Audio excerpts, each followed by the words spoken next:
Have you seen much of the refereeing in this I've tournament got to say, so far? I know. I've watched the England-France game. I thought the referee did well in that game. I thought he allowed play to go well. There was a case of Benzema got the knock in the chest and went down holding it. I don't understand players doing that. I can't remember from my generation too many players, holding their heads. Every time anybody gets a knock now, they go down holding their head as if to get the player sent off. That was the only incident. The referee got it right. So I think the referee's been. If we're not talking about the referee, then it's good. If we're talking about it, then there's something wrong. So in that respect, I haven't seen too much speaking about the refereeing. Getting plenty of goals in this. I mean, it's turning into a very good competition. Plenty of goals so far, and it looks as though there's going to be lots more as well. Yeah. But we do have Howard Webb. The next match, I believe, is tomorrow. It's Italy versus Croatia. Right. And Italy's not very happy with the fact that Howard Webb's doing it. Why not? I feel affronted.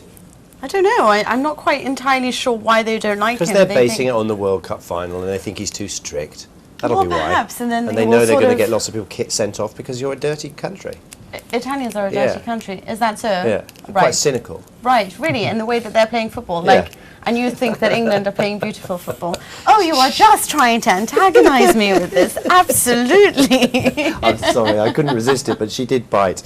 Occasionally, I'm thinking back to the days of Gentile and co. Okay, so we're talking in 1982. They wouldn't mind the odd rake down the back of the... 30 years ago. But they always try and be because you won 1966 with the most beautiful football in the planet, right? No, not at all. But Thank to be fair to them, the Italians do have a win-at-all-cost mentality, do they not? What? Win-at-all-cost? A win-at-all-cost mentality. Yes, and we do. Four World Cups. Try to match that, then. I can't imagine No one in the world, not even Germany's managed to match Italy's record in the World Cup. But that was one where Rossi, who was banned for match fixing, was allowed... Paolo Rossi for betting at scandal.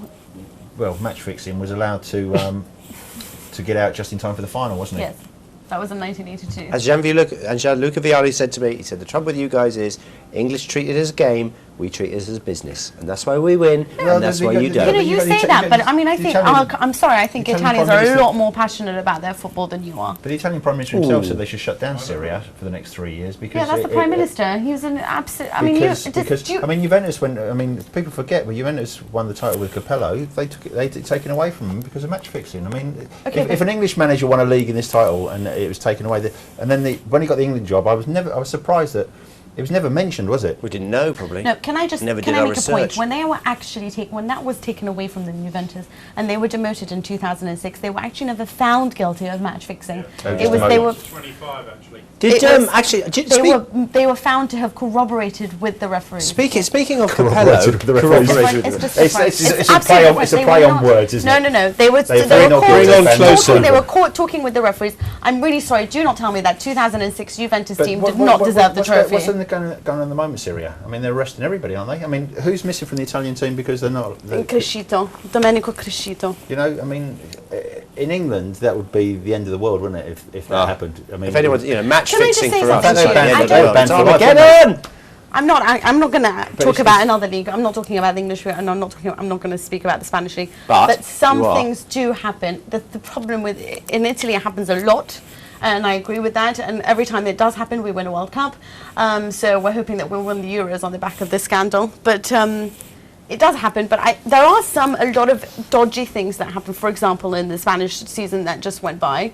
But it never really gets looked into. In Italy at the moment, yes, it's a match-fixing scandal that started in Serie B, which has now apparently touched Serie A. Some people have been called in for investigations. But Domenico Crescito was not found guilty. No one, none of the players in the Azzurri have been found guilty, nor has Domenico Crescito. He's just not involved because he's under investigation.